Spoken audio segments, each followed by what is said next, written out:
I'm not just suggesting, I just recommend it to everyone that they at least try to visit here, and they should visit here, and they make a decision that's will the best decision for themselves, because practical English the best for IELTS. Assalamu alaikum, আমি নিশা নাজনীন ঋতু। আমি basically Dinajpur থেকে আমি ঢাকায় এসেছি আমার IELTS কমপ্লিটের জন্য, and আমি বর্তমানে আমার আইএলসের জন্য চুজ করে নিয়েছি প্র্যাকটিক্যাল ইংলিশকে।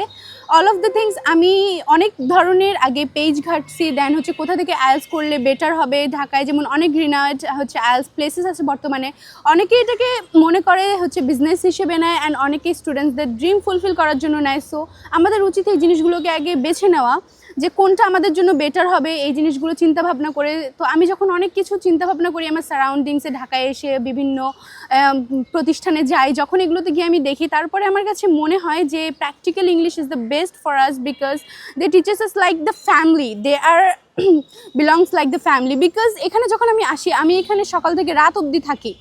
আমি একটু আমার কোর্স ডিউরেশনটা সম্পর্কে বলি। আমরা এখানে উইকডেজ 6 দিনই ক্লাস করতে পারছি। যখন আমি বিভিন্ন প্রতিষ্ঠানে গিয়ে কথা বলি, আমি তাদের থেকে জানতে চাই যে কিভাবে আমি আইএলসটা করব। তারা বলে যে সপ্তাহে 3 দিন 2 ঘন্টা করে ক্লাস ডিউরেশন থাকে, কিংবা অনেক জায়গায় হচ্ছে সপ্তাহে 4 দিনও থাকে 3 ঘন্টা ডিউরেশন। সো মনে হয় যে মিডিলে 1 দিন করে গ্যাপ পড়ে যাচ্ছে, অ্যান্ড আমি সেখানে টোটাল টাইমটা ফোকাস করতে পারছি না, থাকতে পারছি না, ইংলিশ স্পিকিং করতে পারছি না। এটা আমার জন্য অনেক বড় একটা ল্যাকিংস হয়ে যাবে।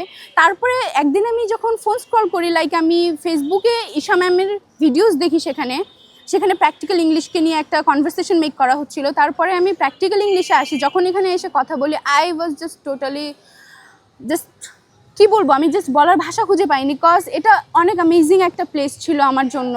এখানে এসে যখন আমি তাদের কোর্স ডিউরেশন সম্পর্কে জিজ্ঞেস করি, তারা আমাকে বলে সপ্তাহে 6 দিনই তাদের ক্লাস চলে, যেটা টোটালি একটা স্কুল বা একটা কলেজেও হয়তো বা এরকমভাবে এখন আর ক্লাস চলে না। আমরা এখানে মর্নিংয়ে সকাল 9টায় আসি, তারপরে আমাদের লাঞ্চ ব্রেক দেওয়া হয় দুপুর 1টায়। লাঞ্চ ব্রেক 1টা থেকে 3টা অবধি থাকে। এই সময় তারা আমাদেরকে এক্সট্রা কেয়ার নেয়, লাইক আমাদেরকে ভিডিও মেক করতে দেয়, কিউ কার্ড টপিক দেয়, আমাদেরকে তারা প্র্যাকটিক্যালি বাইরে নিয়ে যায় আমাদের ব্রেকস টাইমে, অ্যান্ড সেখানে আমাদের তারা অ্যাসিওর করে, বিভিন্ন টপিক দেয় চারপাশে রিলিভেন্ট, যেগুলোকে নিয়ে আমরা কথা বলবো, যেগুলোকে নিয়ে আমাদের কথা বলা উচিত, যেগুলোকে নিয়ে প্র্যাকটিক্যালি আমরা কথা বলতে পারবো। আফটার দ্যাট আফটারনুন সেশনে আমাদের এগেইন হচ্ছে মডিউল থাকে। সেই মডিউলের মধ্যে আমাদের যখন প্র্যাকটিস সেশন আছে, সেখানে আমাদের এক্সট্রা মেন্টরস থাকে। সেই মেন্টরসরা আমরা যেগুলো প্রবলেম ফেস করি আমাদের মেইন মডিউলে, সেই মডিউলগুলোতে তারা আমাদের হেল্প করে। সো আমরা এখানে যখন 10 থেকে 12 ঘন্টা থাকি, 10-12 ঘন্টায় আমরা মেন্টর সাপোর্ট পাচ্ছি।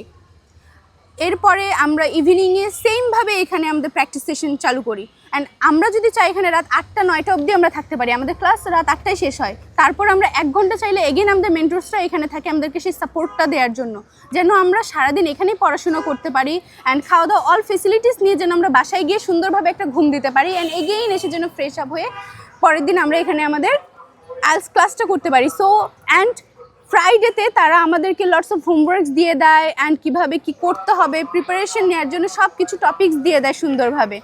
And the main session is প্রত্যেক শনিবারে করে আমরা এখানে মক দিতে পারি, অ্যান্ড আমাদের যা যা টপিক করানো হয় সেই প্রত্যেকটা টপিকের উপরে ইচ মডিউলে আমাদের মক নেওয়া হয়। অ্যান্ড এই মকের মধ্যে একটা ভ্যারাইটি অ্যান্ড ইন্টারেস্টিং জিনিস হচ্ছে, আমরা একজন স্যারের কাছে শুধু মক দিই না, আমরা বিভিন্ন স্যার, টিচার্স, ম্যাম, অল্টারনেট সবার কাছ থেকে মক দিই, যেন আমাদের স্পিকিংয়ে নার্ভাসনেস চলে যায়, ভয় চলে যায়, আমরা যেন ফিউরিয়াস না থাকি এই বিষয়টাতে। কারণ যখন আমরা একজনের কাছে কমিটেড থাকবো মক দেওয়াতে, বা একজন টিচারের কাছে আমরা কমিটেড থাকবো যে আমরা তার কাছে পড়বো, তখন আমরা যখন হুট করে অন্য কোথাও যাবো আমরা ক্যাপাবল থাকবো না। লাইক আমরা আইএলস দিতে আসছি, সো আমাদেরকে এই জিনিসটা অল টাইম আমাদের মধ্যে স্টোর করে রাখতে হবে, যে কোনো সময়, যে কোনো প্লেসে, যে কোনোভাবে নিজেদের বেস্টটা দিয়ে সব কিছু কপ আপ করার মতো।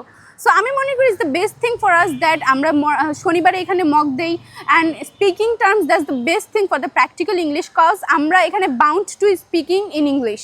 I passed here 1 month, and right now I'm just totally being prepared to speak in English, and I'm just totally confident to speak in English about everything, like my surroundings, what's going to be happening and what's going through, that I can totally tell everything because I have the confidence. And at the past I was the lackings of the confidence, but right now when I'm just here and hearing and all the times the passing here and to tell the everything with the sirs and ma'ams about every topic, that's time they are totally tell me that I'm bound to speak English. That's why I have to tell English everything. If I speak Bangla, then sir and teachers give us punishment, like we have to make a video, like the video condition and duration will be 3 to 5 minutes and going to be 10 minutes also. So it's the best things and the best opportunities for every students to make themselves best for every sectors. Right now in speaking, my desired score is like 7 to 7.5. In overall the band score, I want to pursue my higher studies overseas. That's why I need the 7 to 7.5 in IELTS.